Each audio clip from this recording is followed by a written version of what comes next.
আবার চলে এসেছি একটা কথাই বলতে, একই কাণ্ড। হ্যাঁ, নিউজ 18 বাংলায় আমি অয়ন, যেটা বলতে এসেছি আপনাদের উদ্দেশ্যে, যারা যারা এই কাজটা করছেন, বেআইনি অবৈধ কাজ, মুখ্যমন্ত্রীর নির্দেশও মানবেন না, মুখ্যমন্ত্রীর নিষেধাজ্ঞাও মানবেন না। এত বড় হয়ে গেছেন আপনারা। তবে আমরা কিন্তু আপনাদের ছাড়ি না। আমরা বেআইনি অবৈধ কাজ আমরা তুলে ধরি প্রশাসনের নজরে আনার জন্য। শুধু সোদপুর পানিহাটি বলে নয়, আমি আপামর নিউজ 18 বাংলার দর্শকদেরকে বলতে চাই, আপনার পাড়ায়, আপনার এলাকায় দেখুন তো ঐতিহ্যবাহী মাঠ আছে কিনা, পার্ক আছে কিনা। বহু বছর ধরে সেই পার্কটা যত্নে লালন করছেন আপনারা, পালন করছেন আপনারা। সেরকমই শুধু একটা এলাকা ধরে বলছি না, গোটা পশ্চিমবঙ্গ ধরেই বলছি।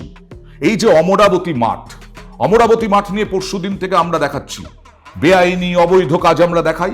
অমরাবতী মাঠ নিয়ে দেখাচ্ছি 85 বিঘা অমরাবতী মাঠের এরিয়া, তার মধ্যে 13 বিঘা একটা জলাভূমি, সেটা ভরাট হয়ে যাচ্ছে, সেটা ভরাট করে দিচ্ছে, পুরসভাই ভরাট করছে, পাম্প বসিয়ে জল শুকনো হচ্ছে। এই অমরাবতী পার্কের ইতিহাস জানেন? এই অমরাবতী পার্ক বছর বছর ধরে এই অমরাবতী, পানিহাটি, সোদপুর এই সমস্ত এলাকার ঐতিহ্য বহন করছে। জ্যোতি বসু থেকে আরম্ভ করে, সিদ্ধার্থ শঙ্কর রায় থেকে আরম্ভ করে, রাজীব গান্ধী, ইন্দিরা গান্ধী, মমতা বন্দ্যোপাধ্যায় সবাই এই মাঠে জনসভা করেছেন। হ্যাঁ, এই মাঠে পানিহাটি মেলা হয়, পানিহাটি উৎসব হয় প্রতি বছর। হাজার হাজার মানুষ সোদপুর থেকে শুধু নয়, বারাকপুর, এদিকে বেলঘরিয়া, আগরপাড়া, দমদম থেকে পানিহাটি উৎসবে যান। গোটা সোদপুরের একটা ফুসফুস হচ্ছে পানিহাটির এই অমরাবতী মাঠ।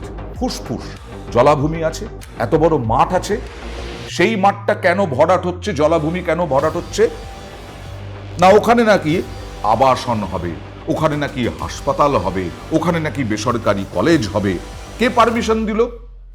জলাভূমি ভরাট, আপনার ব্যক্তিগত পুকুরও আপনি ভরাট করতে পারেন না। হ্যাঁ, এখন এই অবস্থায় এসেছে, আপনি আপনার ব্যক্তিগত গাছও কাটতে পারেন না। হ্যাঁ, এখন এটাই নিয়ম। বাচ্চাদেরকে কি শেখাবেন? উষ্ণায়ন বাড়ছে, গরম পড়ছে, এসি লাগাবেন, এসির হাওয়া খাবেন, আর পৃথিবী কি আপনাকে লালন পালন করে যাবে প্রতি বছর, প্রতি জন্ম, প্রজন্মের পর প্রজন্ম? একটু জ্ঞান, একটু চেতনা, একটু সচেতনতা আনতে হবে। যাই হোক, আমি যেটা বলছিলাম, অমরাবতী পার্ক, এই অমরাবতী মাঠ আমরা দেখিয়েছি কিভাবে 13 বিঘা জলাভূমি ভরাট হচ্ছে, ভরাট করার চেষ্টা হচ্ছে, তার আগে জল শুকনো হচ্ছে পাম্প বসিয়ে। কে অধিকার দিল? এই মাঠটার ইতিহাস বলি। এই মাঠটা 1940 সালে, আমার এখানে যা তথ্য বলছে, 1940 সালে জোকার, নাম বলবো না, জোকার একটা ট্রাস্ট তারা কেনে।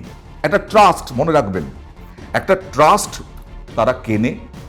ট্রাস্ট কেনা মানে ওটা বিক্রি করতে গেলে অনেক রকমের বিষয় রয়েছে, বিক্রি সহজে করতে পারে না। ওই ট্রাস্টের কাছেও আমরা গিয়েছিলাম, কাগজপত্র দেখিয়েছে, তাদের কাছে কাগজপত্র আছে, সেটা তো আমরা পরোক্ষ করে দেখতে পারি না, আইনগত বিষয়। আমাদের মনে হয়েছে সাদা চোখে যে ঠিকঠাক আছে।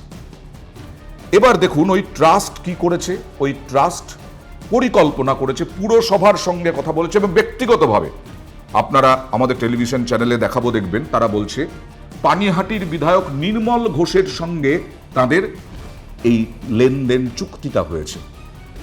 তারা বলছেন তাদের বাইট দেখাচ্ছি আমরা।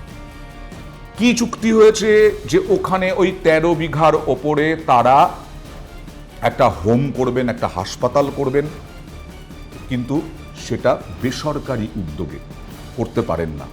একটা ট্রাস্ট কখনোই সরকারকে না জানিয়ে করতে পারেন না, শুধুমাত্র একজন ব্যক্তি এবং পুরসভার কাউকে জানিয়ে করতে পারেন না। আর আমরা কি দেখালাম, খুব মজার বিষয়টা, এই পানিহাটি পুরসভার পুরপ্রধান সামনে আসেন না। কে আসেন? উপপুরপ্রধান সব সময় সামনে আসেন মিডিয়ার। পুরপ্রধানকেই জবাব দিতে হয়। তার নাম সুভাষ চক্রবর্তী। তিনি প্রথম দিন কি বললেন? প্রথম দিন বললেন তাই নাকি, তা ভালো তো, হাসপাতাল হবে, কলেজ হবে, আবাসন হবে, উন্নয়ন হবে। ওই সময় তিনি বললেন আমি তো কিছু জানি না, আমাকে তো কিছু জানানো হয়নি। ভাবুন, উপপুরপ্রধান তিনি কিছু জানেন না, কিন্তু আবার বলছেন যে উন্নয়ন হবে। না, উন্নয়ন মশাই ওইভাবে করা যায় না। জলাশয় ভরাট করে, জলাভূমি ভরাট করে, বেআইনিভাবে সরকারকে না জানিয়ে মুখ্যমন্ত্রীর নির্দেশ পালন না করে করা যায় না। এবার আমরা খবর করলাম। খবর করার পরে কি হলো? খবর করার পরে আপাতভাবে ওই শুকোনোর চেষ্টাটা বন্ধ করা হলো। আমরা বারবার খবর করে যাচ্ছি। আমরা সূত্র মারফত জানতে পারলাম মুখ্যমন্ত্রী ক্ষুব্ধ এই কাজে। মুখ্যমন্ত্রী ক্ষুব্ধ এবং ওই অমরাবতী মাঠ সরকার অধিগ্রহণের সিদ্ধান্ত নিয়েছে। আবার আমরা গেলাম উপপুরপ্রধানের কাছে। উপপুরপ্রধান বললেন, চেয়ারম্যান হয়তো বুঝতে পারেননি, না, জলাভূমি ভরাট করা যায় না। ওখানে একটা সুইমিং পুল হওয়ার কথা, সুইমিং পুল হবে, জলাভূমিতে থাকবে, কিন্তু জলাভূমি ভরাটটা প্রচন্ড অন্যায়। কিন্তু চেয়ারম্যান বোধহয় বুঝতে পারেননি। এটাও অবাক করা কথা শুনলাম, একদম অবাক করা। দুরকম দুদিন কথা।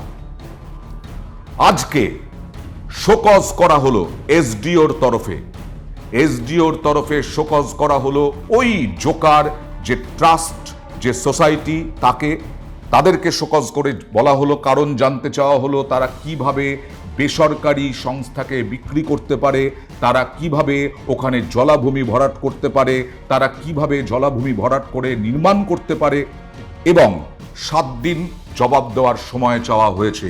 এই 7 দিনের মধ্যে যদি জবাব না পাওয়া যায় আইনগতভাবে, তাহলে সরকার ওই অমরাবতী মাঠ প্রক্রিয়র করবে, অর্থাৎ একেবারে অধিগ্রহণ করবে সরকার। বুঝতে পেরেছেন তো? আমরা লেগে থাকি, নিউজ 18 বাংলা লেগে থাকে। বেআইনি অবৈধ কাজ দেখলে আমরা এগিয়ে যাই, আমরা ভয় পাই না। আপনারা কি মনে করছেন আমাদের কাছে ফোন আসেনি? বিভিন্ন ফোন এসেছে। আপনারা কি মনে করছেন যে এসডিও আজকে চিঠি পাঠিয়েছেন শোকজের, সেই এসডিও হয়তো তখন ছিলেন না যখন ডিল হয়েছে, কিন্তু অন্য কোনো এসডিও, অন্য কোনো বিডিও এর সঙ্গে জড়িত নয়? অনেকেই মনে করছেন, প্রশাসনের অনেকে মনে করছেন এর সঙ্গে তারাও জড়িত, কিন্তু এখন ফাঁপড়ে পড়ে তারা চিঠিটা পাঠাচ্ছেন।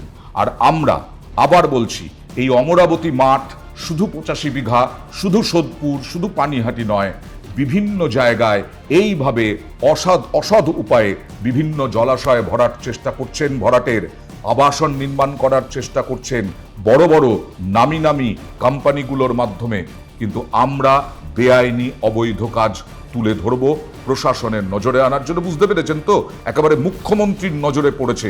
সুতরাং এই কাজগুলো থেকে বিরত থাকুন। আমরা এই রকম অমরাবতী মাঠের মতো কোনো মাঠ সাধারণ মানুষের হাত থেকে যেন চলে না যায়, সেইটার জন্য আমরা সব সময় সজাগ।